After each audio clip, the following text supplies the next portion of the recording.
أمة الإسلام.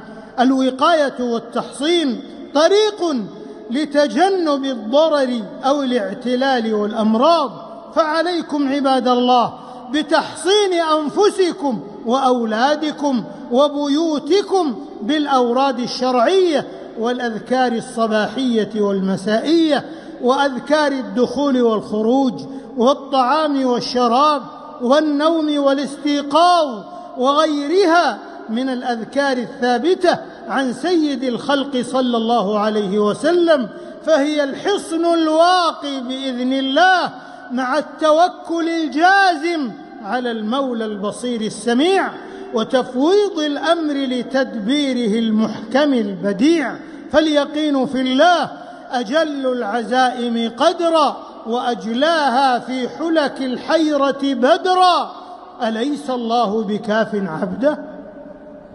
وثقت بربي وفوضت أمري إليه وحسبي به من معيني، فلا تبتئس لصروف الزمان فإن يقيني بالله يقيني.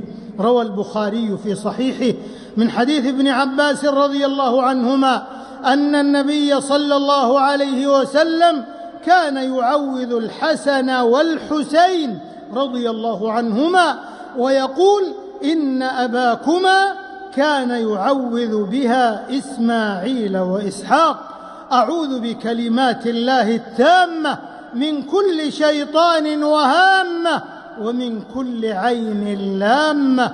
وفي صحيح مسلم من حديث أبي أمامة الباهلي رضي الله عنه قال: سمعت رسول الله صلى الله عليه وسلم يقول: اقرأوا سورة البقرة فإن أخذها بركة وتركها حسرة ولا تستطيعها البطلة والبطلة هم السحرة. وروى الإمام أحمد في مسنده عن أبي هريرة رضي الله عنه عن النبي صلى الله عليه وسلم قال: لا تجعلوا بيوتكم مقابر، فإن الشيطان يفر من البيت الذي يقرأ فيه سورة البقرة، ولا سيما آية الكرسي وخواتيم البقرة وسورة الإخلاص والمعوذتين، كما كان هدي نبيكم صلى الله عليه وسلم، فإنها تكفي من كل شيء.